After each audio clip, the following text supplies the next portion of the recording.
Olá, o Semana em 15 Minutos está no ar e nós vamos trazer para vocês tudo o que foi destaque durante a semana. Por exemplo, a Associação de Pilotos faz pesquisa sobre o que pode ser mudado na Fórmula 1. Mulher pode ser alérgica à energia e pode morrer se usar o Wi-Fi. E ainda os resultados dos Jogos Pan-Americanos e tudo sobre a Fórmula 1. O Semana em 15 Minutos, edição número 10, está no ar.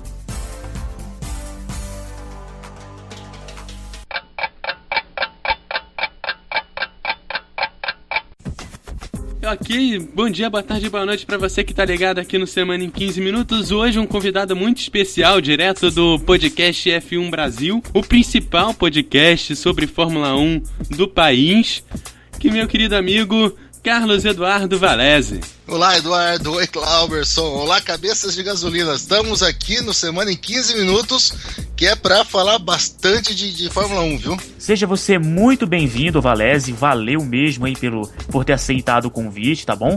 Eu que agradeço, gente. Muito legal estar participando do podcast de vocês aí. Já aviso que não entendo muito de outras coisas além de Fórmula 1, mas vou dar meus pitacos em tudo. Não se preocupem. Valese, me responde uma seguinte pergunta. O que é o podcast F1 Brasil? Claro que fala sobre Fórmula 1, né? Mas esse site, ele começou quando? Antes de partirmos para o nosso primeiro tema. O podcast F1 Brasil, ele tá desde 2012 no ar. Aí a gente tem um projeto de falar de Fórmula 1 sem ser muito chato, sem ficar focando na parte ruim da Fórmula 1. Nós somos todos fãs de Fórmula 1, somos 4 caras assim que simplesmente adoram esse esporte e encontramos um monte de cabeças de gasolina, como a gente diz, e estamos aí já há quase 130 programas e há 3 anos falando do que a gente mais gosta. Mas você é o dono desse site mesmo?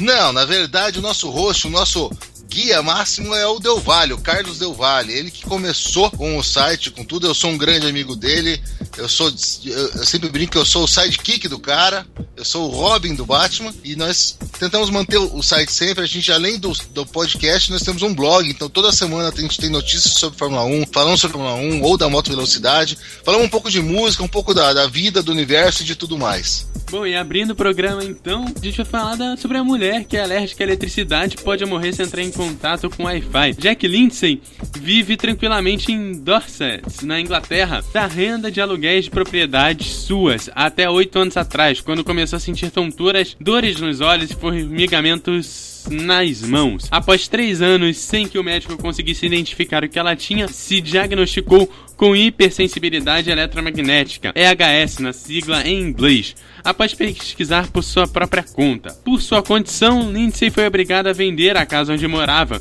pois conseguia sentir a rede elétrica de seu vizinho. Atualmente, com 50 anos, ela vive em uma propriedade rural no interior da Inglaterra. Sua casa não tem quaisquer produtos elétricos nem recebe energia elétrica da rede de distribuição. Ela depende de velas, fósforos e gás natural para o aquecimento da casa e para a cozinha. Bom, é o seguinte, Eduardo, você já viu uma coisa parecida, rapaz, com essa? Essa é a primeira vez que eu vejo um episódio como esse, viu? É algo realmente muito bizarro. Eu já ouvi algumas outras vezes, algumas histórias parecidas, mas eu nunca levei muita fé, assim. Pra mim ainda é muito estranho uma pessoa que tenha esse tipo de condição. E aí, Valese? Você já viu alguma, como é que eu posso dizer? Algo parecido, né? Alguma bizarrice parecida como essa? Cara, bizarrice eu vi muito, mas eu já ouvi falar sobre isso também.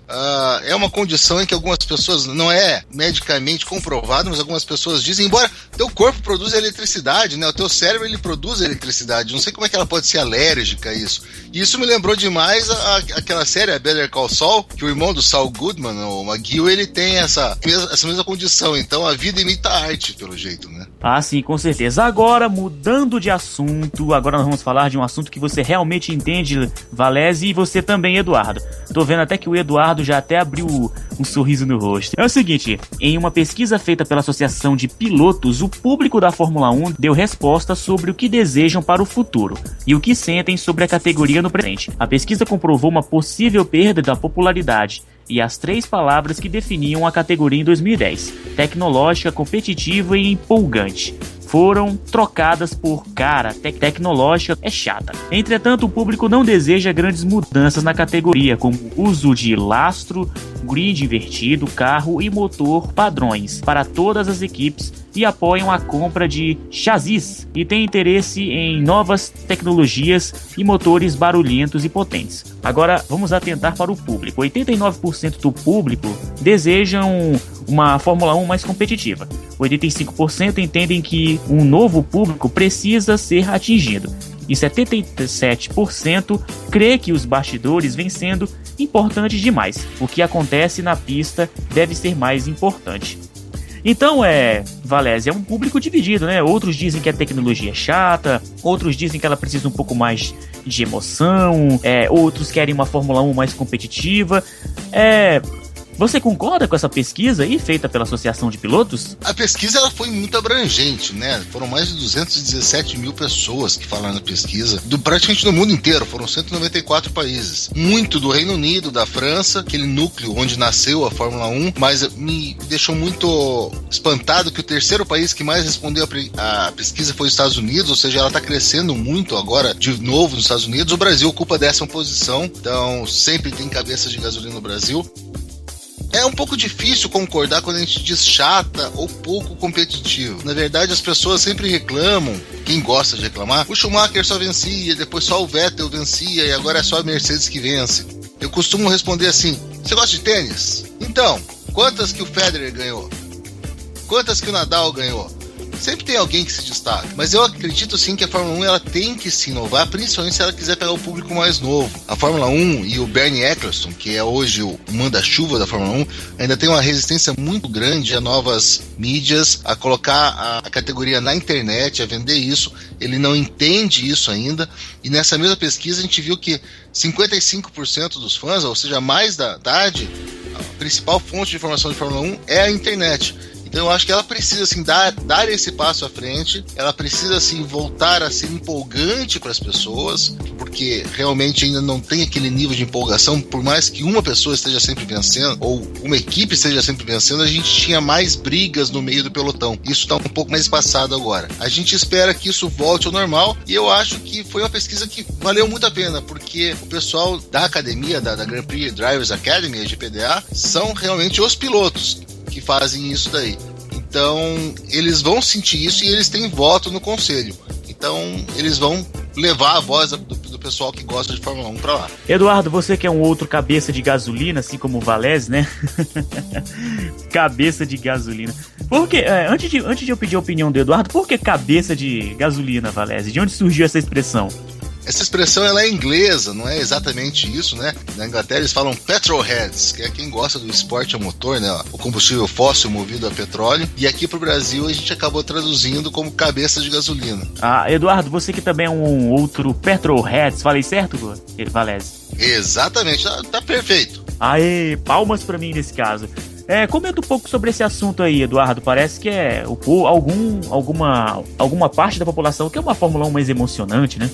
Eu acho realmente que esse ano parece realmente muito parada a corrida, apesar, assim, no geral, né? Mas apesar de a gente ter muitas brigas esse ano, acho até mais do que o ano passado. Ano passado apesar da corrida ter sido, o campeonato ter sido mais emocionante, que esse ano ele vem sendo mais chato, as corridas do ano passado foram piores do que a desse ano, né? Eu vejo basicamente uma equipe dominando, isso vem de uns 3, 4 anos pra cá, né? Desde a Brown, depois passando pra Mercedes agora, né? E eu acho que a pesquisa ela precisa ser um guia para mudanças na Fórmula 1. Sobre a questão da internet que o Valese falou, meu sonho é ter um live pass da Fórmula 1, como a gente tem na NBA, como a gente tem na NFL, como se tem na NHL na internet, que eu possa pegar, ver a corrida em outro horário, rever a corrida, ter comentários do próprio site, além do que eu tenho na TV, em todo o entretenimento a mais no site da Fórmula 1. Hoje a gente paga para ter alguns acessos na Fórmula 1, mas para ver posição de carro na pista ou para ver simplesmente previsão do tempo, eu não tenho vontade de pagar. Né, Valese? Você tem vontade de pagar para o site da Fórmula 1 hoje, com as informações que ele traz? Realmente, o site da Fórmula 1, ele agrega muito pouco valor à transmissão que a gente já tem, embora nós somos mal acostumados, né?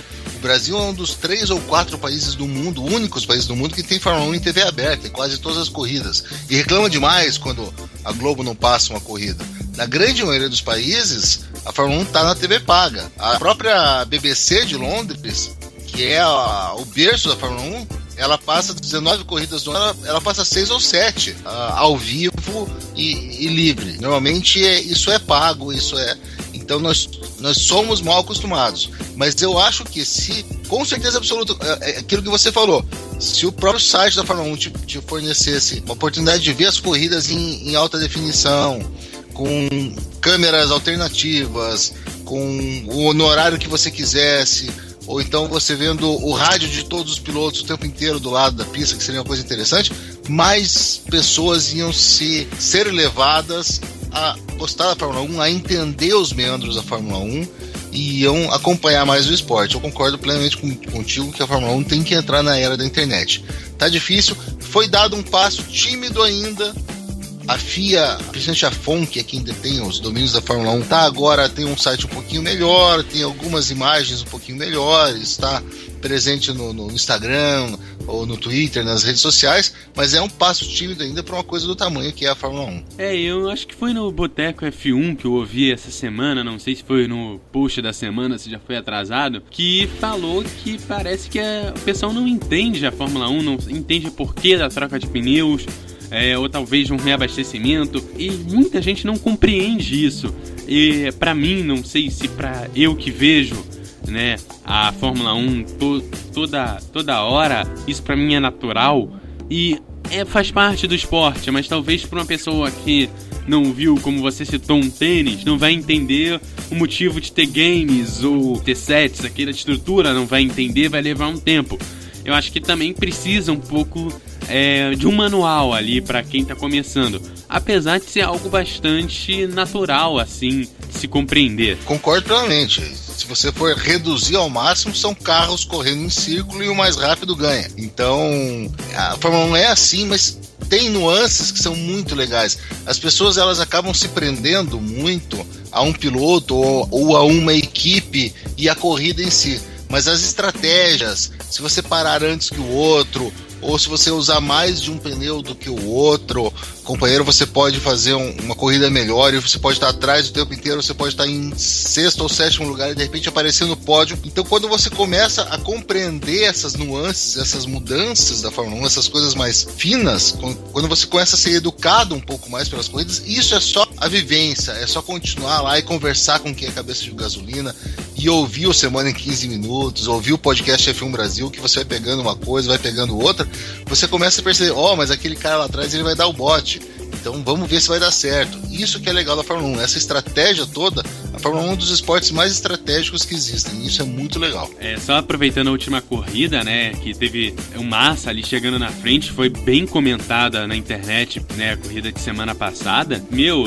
Eu consegui fazer 2, 3 pessoas sentarem no sofá pra ver a corrida, assim, pessoas que você tá vendo a corrida? Por que você vê isso? O cara sentou pra ver e eu acho que isso já foi uma conquista. Aí eu cheguei pro cara e falei assim, mas olha, não vai, antes do Massa acabar perdendo, né, no início da corrida eu falei, cara, o Massa não vai vencer porque ele vai tomar um undercut. E o cara olhou pra mim e fala assim, cara, que é isso? Eu tive que explicar o que era. Ou seja, você já pensa na estratégia lá na frente, isso que às vezes as pessoas não compreendem, né? Não é tão simples. Mas agora vamos falar do campeonato de pilotos que tá próxima da famosa parada de meio de temporada, né? E continua com 3 pilotos aí com grandes chances aí de levar o título de campeão mundial. A liderança continua com Lewis Hamilton, da Mercedes, com 194 pontos, seguido de Nico Rosberg com 177, também da Mercedes, e Sebastian Vettel, da Ferrari, com 135.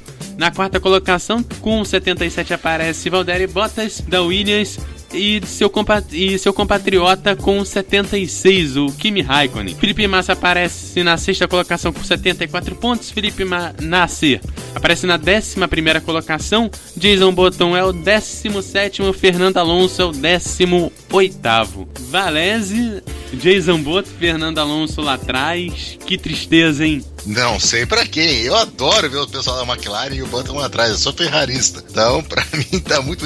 Não, brincadeira. A McLaren é uma grande equipe e ela podia estar brigando e embolando mais ali. E o campeonato, na verdade, ele tá polarizado entre os pilotos da Mercedes. Nós estamos Não exatamente na metade do campeonato, porque como a gente não vai ter GP da Alemanha esse ano, nós só vamos ter 19 provas. Foram 9, faltam 10 ainda. 10 provas, 25 pontos para o vencedor. Então, teoricamente, até quem não pontuou ainda, até as Marussias poderiam fazer 250 e poderiam ser campeãs com a combinação de resultados que culminaria no fim do mundo. Mas, se você for ver bem, é Hamilton e Rosberg. São 17 pontos os separando. Nós temos aí esses 250. Vamos reduzir isso, uma diferença de 7 pontos do primeiro para o segundo, 70 pontos separando. Então esses dois que estão brigando bastante aí pelo campeonato, vai ser outro campeonato disputado.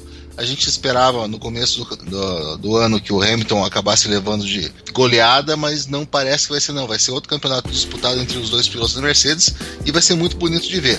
Essa briga, o Vettel me parece que está um pouquinho à frente do resto da turma, então esses 135 pontos o deixam quase que tranquilo na terceira colocação, mas ali para trás, tanto o Bottas da Williams, o Raikkonen da Ferrari e o Massa da Williams, os três podem brigar, a briga está muito aberta pela quarta colocação. E no campeonato de construtores, a gente tem Mercedes lá em cima, Ferrari um degrau abaixo, Williams um degrau abaixo, mas a gente tem uma briga muito boa ali, Red Bull, Force India, Lotus, Sauber, que também vai dar muito pano pra manga até o final do ano. Ok, agora vamos mudar de assunto. Saindo da Fórmula 1, vamos para o basquete. Atenção, você que está me ouvindo aí pela Web Rádio Melhor do Futebol, você que está nos ouvindo pelo nosso site semana15.wordpress.com.br. Vamos falar agora da NBA. Eu quero fazer uma seguinte pergunta, começando pelo Eduardo. Eduardo, qual desculpa você daria para a queda do seu rendimento em quadra, ou pilotando um carro de Fórmula 1, ou jogando sinuca? Que desculpa você daria para um repórter depois da derrota? Muita viajei muito, fiquei acordado até 3 horas da manhã vários dias seguidos. Ah, tá certo. Essa seria a sua desculpa, né? Seria minha desculpa. Ah, tá certo. Agora vamos para o Valese. Valese, é o seguinte, vamos imaginar que você é piloto de algum carro de Fórmula 1, seja da Ferrari, seja da McLaren, qualquer que seja. Aí vai lá, você perde a corrida por um erro muito grotesco. Que desculpa você daria para a imprensa caso isso acontecesse com você? Ressaca. Ressaca acho que seria ótimo. Ressaca seria... Ninguém ia ter como provar isso. Ah, é verdade, viu? Seria uma das entrevistas mais sinceras que eu já ouvi, que eu ia ouvir na minha vida, viu? Provavelmente você, Eduardo, e você, Valese, estão muito longe do ala Spurs Matt Bonner. O jogador da NBA deu uma seguinte explicação, abre aspas: eu odeio dar desculpas, cresci aprendendo que nunca devemos arranjar desculpas, mas passei por 2 meses e meio de muita dor no cotovelo. Durante esse tempo era tão doloroso para fazer arremessos que quase chorava quando a bola vinha para mim. Pensava na hora do arremesso: oh, isso vai me matar. E completou: todo mundo vai achar isso hilário, mas eis minha teoria de como contrair essa lesão. Quando lançaram o novo iPhone, ele era maior que os antigos. Acho que quando peguei ele, era estranho de usar. Tinha que fazer mais esforço no movimento para apertar as teclas, honestamente. Acho que foi assim que eu me machuquei. Vale ressaltar que na última temporada ele atingiu sua pior marca, você fã de NBA. Ele atingiu sua pior marca na sua última temporada com apenas 36,5% de aproveitamento. Ele ainda citou aqui o caso do iPhone, né? Ele falou aqui também a respeito eu não devo dar desculpas, é muita dor de cotovelo. Isso foi a entrevista mais sincera, Valese, que eu já vi em toda a minha vida, você não acha? Cara, eu acho que, sincera pode ser, mas foi completamente nonsense. O cara, ele trabalha com os membros superiores, ele trabalha com o ombro, com o cotovelo, com o braço, com bíceps, tríceps. A diferença de um iPhone para outro são o quê? 6 gramas, 5 gramas? Só se o cara passava o dia inteiro com aquele telefone na mão ou com 8 telefones na mão. Não pode ser o suficiente. Não, usar o iPhone também como desculpa, né, Eduardo? Cá entre nós, né? É querer fazer o telespectador, quem tá ouvindo pelo rádio, de besta, né? Com certeza, eu acho que foi, assim, a pior desculpa que eu já ouvi. Eu que acompanho o NBA... Cara, é a pior desculpa que eu já ouvi. Eu já ouvi de tudo, mas essa foi a pior de todas. É verdade, mas em compensação ele deu uma entrevista sincera, como eu já havia falado aqui logo no início da matéria. Ele fez igual aquele jogador do Ceará, falou palavrões lá. Ah, o que? Eu tô suspenso? Ah, tá aqui. Aí, sinceramente, viu? Eu fiquei tecnicamente surpreso quando soube desse acontecimento, viu? E engraçado, Valese, que ele ainda foi dramático. Oh, meu Deus, isso vai me matar. É engraçado isso. Engraçado pra não dizer trágico, né? Meu Deus, cara, compra um StarTAC, volta um pouco no tempo. Você não precisa de Facebook, não precisa de WhatsApp. Compra um StarTAC que é bem pequenininho, levinho, pô. E você, Eduardo, concorda com isso? Eu concordo com isso, com certeza. É uma coisa pequena, molinho de usar. Cara, iPhone é pra poucos, cara. É pra poucos, tem que ter muito dinheiro mesmo pra comprar um iPhone de última geração. É um sonho meu ter um iPhone. Quem sabe um dia eu consigo, né? Pra eu acompanhar tudo enquanto é esporte, de diversas modalidades, até o Valese aqui do podcast do F1 Brasil. Ok, então obrigado, Valese, pela sua participação aqui hoje. Você que está ouvindo, a gente pode acessar o podcast f1brasil.com.br. E olha, se você quer saber sobre o que vem por aí na Fórmula 1, aconselho o programa de número 121, que você vai entender as mudanças nas regras da Fórmula 1 para os anos de 2016 e 2017. Lá tem um debate sobre reabastecimento, pneus, os carros fazendo muito barulho e muito mais. Eu vou deixar o link no post. E não, por favor, acessa lá, que, cara, é o melhor podcast de Fórmula 1 do Brasil. Talvez, vamos colocar entre os melhores do mundo aí. Agora, Valese, faz um convite aí pro pessoal que tá ouvindo a gente pelo podcast, ou pros nossos ouvintes da Web Rádio Melhor do Futebol. O nosso programa também vai ser exibido também através dessa Web Rádio. Convido o pessoal aí a acessar o podcast f1brasil.com.br, vai? Gente, eu tenho que agradecer demais vocês, Eduardo, Glauberson. Eu sempre quis estar no rádio, vocês que me proporcionaram isso. A gente está lá no podcast F1 Brasil, é um podcast sincero, pequenino, melhor do mundo de jeito nenhum, mas é um podcast brasileiro muito legal, com gente que ama a Fórmula 1. Nós somos amadores nos dois sentidos da palavra. Nós não somos profissionais e nós amamos esse esporte. Então, acessem lá podcastf1brasil.com.br. Todo dia tem coisa nova no blog para você ler. A gente fala da história da Fórmula 1. E nós contamos a história da corrida e são vocês que ajudam a gente a contar a história da corrida, porque a gente conta através dos votos dos ouvintes. Então acessem lá. Estou muito feliz de estar aqui com vocês, falando de outros esportes e falando de outras coisas, e espero que esse crossover aí venha mais vezes. Tá aí o Carlos Eduardo Valese. Olha só, xará, seu xará, né, Eduardo? Meu xará, e com certeza aí um parceiro meu de todas as segundas-feiras, que toda vez eu saio de casa o programa tá lá, e eu vou ouvindo aí toda vez que eu vou pro trabalho. Meu parceiro ali, pelo menos no ouvido ali de toda segunda-feira.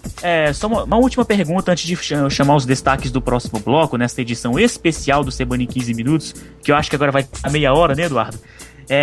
Qual foi o último podcast de áudio que vocês lançaram aí no site podcastf1brasil.com.br? Qual foi o último programa de vocês? Qual é o número? O mais recente foi o 128, foi o podcast referente ao GP da Inglaterra, esse mesmo que você comentou, que o Massa largou muito bem, e acabou que choveu depois, e na estratégia o Vettel conseguiu o terceiro lugar. Estamos aí, a gente tem agora 3 semanas sem corrida, mas nós temos podcasts especiais que vão ser lançados. A gente está falando sobre a temporada de 86, que tinha Senna, tinha Mansell, tinha Piquet, tinha Prost. A gente tá começando um podcast sobre a Ferrari agora, um especial sobre a Ferrari, então tem muita coisa para vir pela frente aí. Ok, valeu Carlos Eduardo Valese, o xará do Eduardo Couto. Valeu mesmo, muito obrigado pela participação, tá bom? Cara, um abraço e até lá.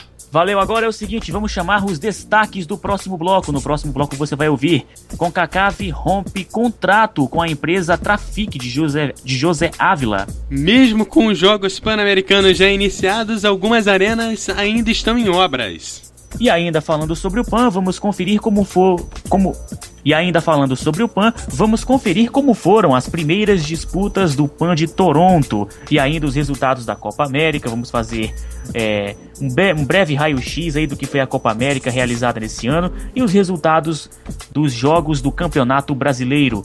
A gente volta já já.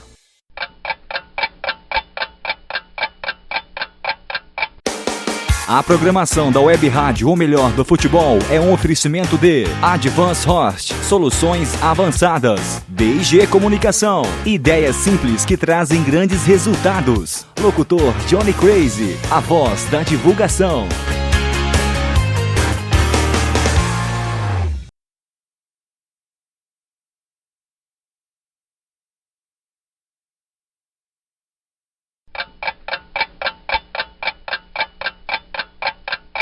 Ok, estamos de volta, sejam bem-vindos ao bloco B do programa 10 do Semana em 15 Minutos.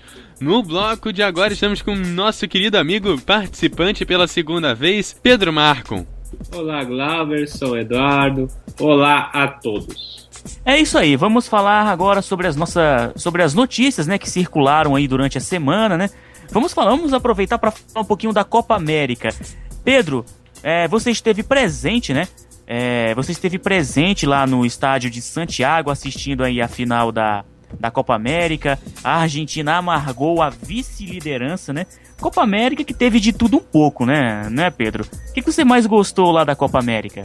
Olha, o público da Copa América ele é bem mais animado que o da Europa. O da Europa ele é mais contido, ele não tem tanta gritaria.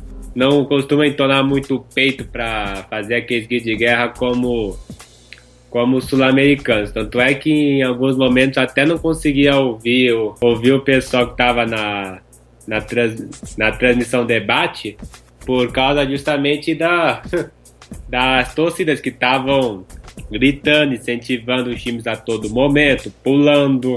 Algo que na Europa dificilmente a gente presencia, pelo menos na televisão. Mesmo com os jogos pan-americanos já iniciados, arenas do parque do evento ainda estão em obras. O parque dos jogos vão receber 17 modalidades nas disputas de Toronto, mas ainda é um canteiro de obras.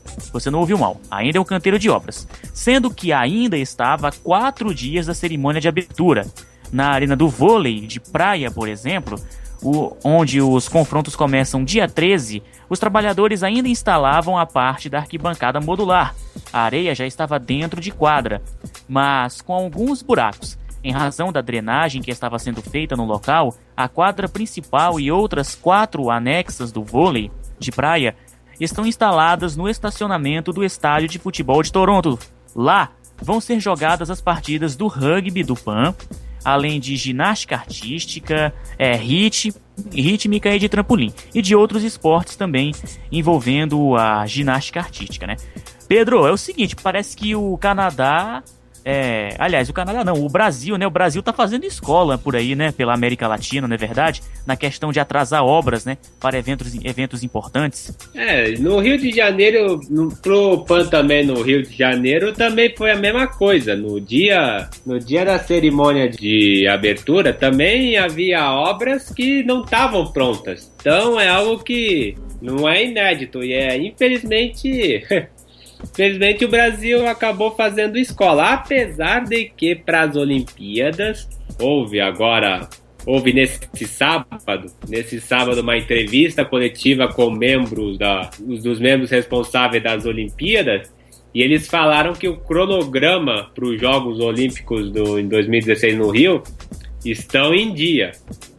Enfim, ver para crer, mas pelo que eu vi lá da última vez no Rio de Janeiro, as obras parece que estão andando, apesar de sofrer alguns atrasos, inclusive até o COI, melhor dizendo, chegou a puxar Chegou a puxar a orelha, perdão. Bom, é verdade, mas em compensação, tomara que façam uma boa Olimpíada, né? Todos os participantes, viu? E aliás, só fazendo outro comentário rapidinho antes de partir para a próxima notícia, eu quero fazer uma seguinte pergunta para vocês. Eduardo, você viu a cerimônia de abertura essa semana?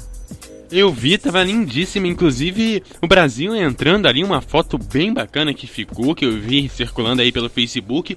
Cara, que imagem bonita e que entrada bonita do time Brasil. Outros times também, com entradas muito bonitas. E cara, é a cerimônia de abertura digna de Olimpíada. É verdade, viu? E você, Pedro, você acompanhou a cerimônia de abertura dos Jogos Pan-Americanos? Eu acompanhei, mas eu tenho certas críticas. As críticas é que foi bastante longo, chegou a, se não me falha a memória, 3 horas e meia de cerimônia, contando discurso e tudo mais. Para pro próximo PAN, para próximas Olimpíadas, eu diria que tem que enxugar mais, porque 3 horas e meia, por mais que a cerimônia tenha sido boa, tenha sido lindo de se ver, ficar justamente arrastando, acaba sendo bastante enjoativo. Por mais que a cerimônia tenha sido um espetáculo à parte. Ah, isso é verdade. Eu também achei muito bonita também a apresentação daquele grupo Cirque du Soleil, né? Muito legal mesmo, viu? Eu acho que eu não faria os movimentos que eles fazem ali não, viu? Eu vi uma mulher lá que estava dentro de uma bola, né? Dentro de uma bola, não sei se a bola era de vidro, se ela era de plástico, não sei do que era, mas chegou a 12 metros de altura. Fora os ritmos musicais, que quem era DJ que estava ali, com certeza se balançou por inteiro, viu? Eram músicas eletrônicas misturadas com os ritmos caribenhos, né? E eu vou te contar agora, a nossa América Latina e América Central e do Norte, ela é muito grande, viu? Ok, a Confederação de Futebol da América do Norte, Central e Caribe anunciou na última terça-feira que rompeu o contrato com a Traffic Sports USA, pertencente ao brasileiro José Ávila. Um dos investigadores da operação do FBI, do Departamento de Justiça dos Estados Unidos, a empresa que tinha os direitos de transmissão das competições organizadas pela CONCACAF, como a Copa Ouro e outras competições. O presidente do Atlético Paranaense, José Petraglia, disse em entrevista a um site sobre o rádio esportivo brasileiro, abre aspas, o veto é para as rádios, se pagarem eles podem tudo, de graça nada, tem que adquirir os direitos de transmissão. Mas rádio é um meio que acabou. As rádios esportivas estão na reta final. Ninguém mais ouve futebol em rádio. Hoje é tudo TV. Se eu pudesse, também cobraria dos jornais impressos, pois vendem com as nossas matérias, fecha aspas. Agora, o que me intriga é o seguinte, eu acho que o presidente do Atlético Paranaense, ou ele nunca foi no estádio de futebol, ou ele, pelo visto, nunca viu aquelas pessoas que levam, né, um radinho de pilha, né, que ainda existe, né, ou ouvem o futebol, o jogo que eles estão assistindo ao vivo, em loco, através do rádio do celular. E também nem todo mundo tem TV fechada. Exatamente. Nem todo mundo tem TV fechada. E aqueles que não têm TV fechada normalmente tem parabólica, porque a TV paga costuma ser bastante salgada, ainda mais que o salário mínimo no Brasil é totalmente irrisório, totalmente patético, um dos menores do planeta, se bobear. E não é a primeira vez que o Petraglia fala alguma besteira. Ele já chegou até a barrar uma emissora de rádio bastante conhecida Brasil afora, inclusive. Eu até vou dizer o nome, a Transamérica, lá em 2005, 2006, chegou até a barrar porque não aguentava as críticas. E aí, por causa disso,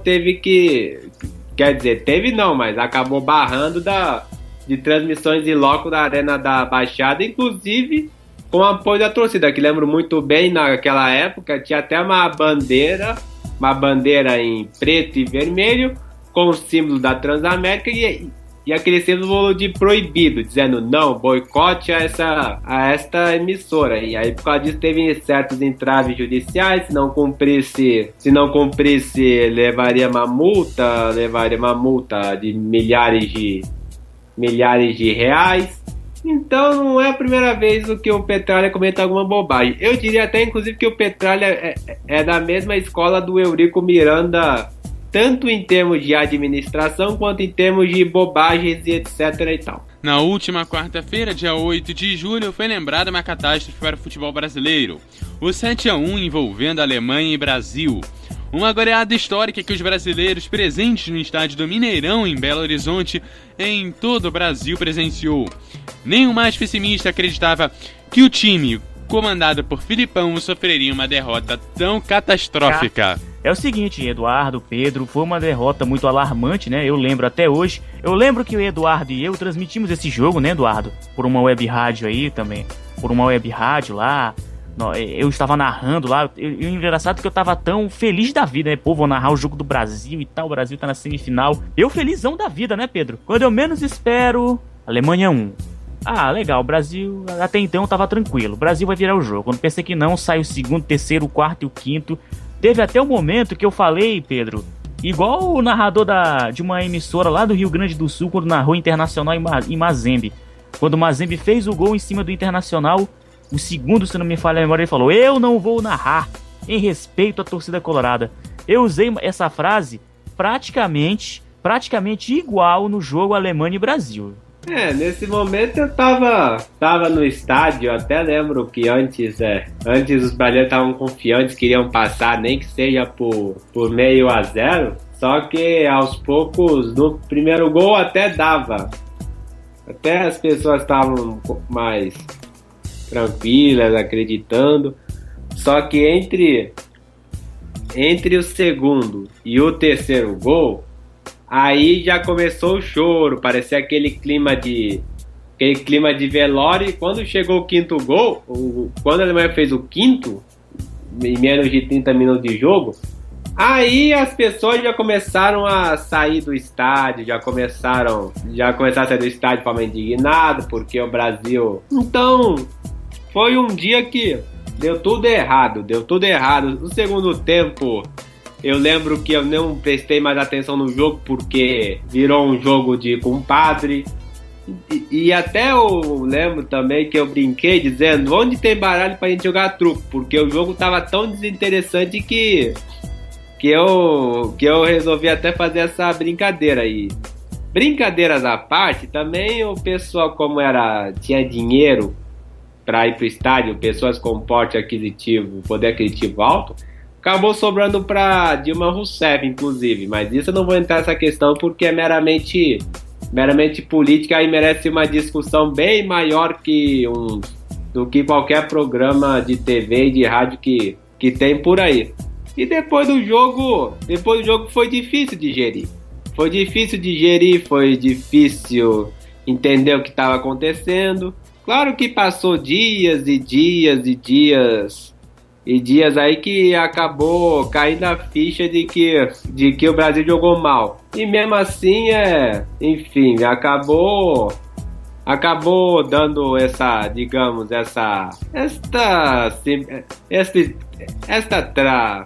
agora fugiu. Enfim, acabou dando essa cacetada, esse nocaute em cima da seleção brasileira e enfim, o dia passou, né? O dia se passou um ano depois. A gente relembrou, inclusive, no programa do debate MF especial sobre o 7-1. E infelizmente eu presenciei esse, mas por outro lado até que foi bom para contar, né? Olha, eu fiz parte desse 7-1 que apesar de ser trágico, não me surpreendeu porque eu já estava preparado para suportar um dor, algo humilhante, algo humilhante, melhor dizendo, algo nocauteado, algo, enfim, alguma tempestade que iria acontecer no meio da seleção, porque a seleção já não tinha Neymar, sendo que a seleção só ganhava os jogos com as calças na mão. Por pouco foi eliminado pelo Chile. Então qualquer tragédia que iria acontecer não me surpreendeu. Tanto é que enquanto o pessoal ficou chorando com aquele clima de velório, eu fiquei tranquilo porque já esperava por algo pior. Exatamente, Pedro. E por falar em seleção brasileira, já que estamos falando de seleção brasileira, Eduardo e Pedro, e a todos os nossos ouvintes que estão nos acompanhando, Saiu o ranking essa semana do Mundial da FIFA e a Argentina passou, ouçam bem, passou a virar líder. Ela ocupa agora a primeira colocação do ranking mundial da FIFA, mesmo amargando vice-colocação, né, o vice-campeonato da Copa América, disputado no ano passado. Disputado esse ano, ficando em primeiro lugar na posição. A Alemanha vem logo atrás na segunda colocação. E o Brasil caiu para sexto. Mesmo depois, né, Pedro, dessa campanha ruim da seleção brasileira na Copa América, o 7-1 que o pessoal não esquece de maneira alguma, né, que acho que vai demorar para esquecer. Pode esquecer um pouquinho, mas nem tanto. Ficar na sexta colocação realmente é bem alarmante, não é verdade? O ranking da FIFA é aquele ranking que ninguém sabe como é o critério. Apesar de que, pelo que eu vi num programa famoso, num programa do canal A Cabo Sport TV, o Redação, a FIFA ele estabelece um critério de pontuação que leva em conta nos últimos 12 meses. E aí, por causa disso, a Argentina, com essa contarada toda, a Argentina acabou ocupando a liderança do ranking da FIFA, mesmo que não tenha ganhado a Copa América. Inclusive, até nesse ranking, o país de Gales está 10º porque venceu uma partida, se não me engano, e acabou pulando, e acabou melhor, acabou crescendo posições e posições justamente para dessa vitória nas eliminatórias uma conta vezes, até 4 anos se bobear. É o seguinte, Eduardo, agora vamos falar do Campeonato Brasileiro, né, que